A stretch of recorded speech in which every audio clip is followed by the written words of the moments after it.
Mardi de la 8e semaine du temps ordinaire, année liturgique C. Écoutons l'évangile de Jésus-Christ selon saint Marc en son chapitre 10e, les versets 28 à 31. Pierre se mit à dire à Jésus, « Voilà que nous avons tout quitté pour te suivre. » Jésus déclara, « Amen, je vous le dis.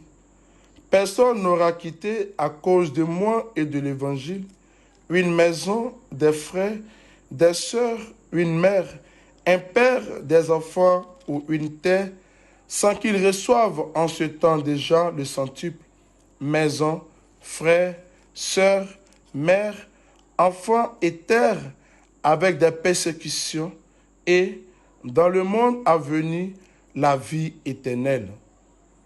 Beaucoup de premiers seront derniers, et les derniers seront premiers. » Frères et sœurs, en écoutant et en méditant l'évangile de ce jour, qui est la suite de celui d'hier, l'idée maîtresse qui se dégage et qui pourrait nous aider à marcher solidement à la suite de notre Seigneur Jésus-Christ s'intitule ainsi « L'esprit du détachement ». De quoi ou de qui devions-nous nous détacher pour suivre fidèlement le Christ et accomplir sous l'aide de l'Esprit Saint son plan d'amour pour notre humanité? Qu'est-ce qui m'empêche d'être un vrai disciple du Christ?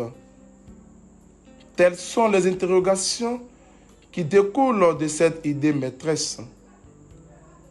À la demande de Pierre, qui voudrait savoir de quel type de récompense il mériterait, puisqu'il a tout abandonné pour suivre le Christ Jésus, notre Seigneur lui donne cette réponse de foi qui mérite d'être approfondie. Recevoir le centuple de ce que nous avons abandonné à cause du Christ Jésus et de son évangile, avec des persécutions et dans le monde à venir, la vie éternelle. Oui, frères et sœurs, voici la promesse que notre Seigneur Jésus adresse à Pierre, et plus particulièrement à tous ceux et toutes celles qui hésitent à s'engager à sa suite. N'ayons pas peur de renoncer aux biens éphémères pour nous attacher aux biens qui demeurent pour toujours. Recherchons à accomplir la volonté de Dieu, car saint Gaspard Bertoni nous dira « La volonté de Dieu est toujours la meilleure ».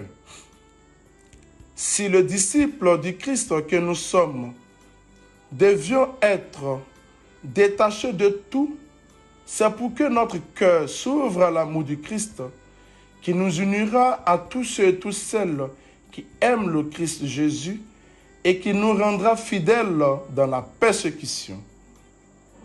Oui, mes frères et sœurs, prions le Seigneur afin qu'il nous accorde, quel que soit notre état de vie, la possibilité de tout quitter et de nous quitter nous-mêmes afin d'être un signe plus vrai de sa présence et de son évangile dans ce monde. Que Dieu nous prenne en grâce et qu'il nous bénisse. Amen.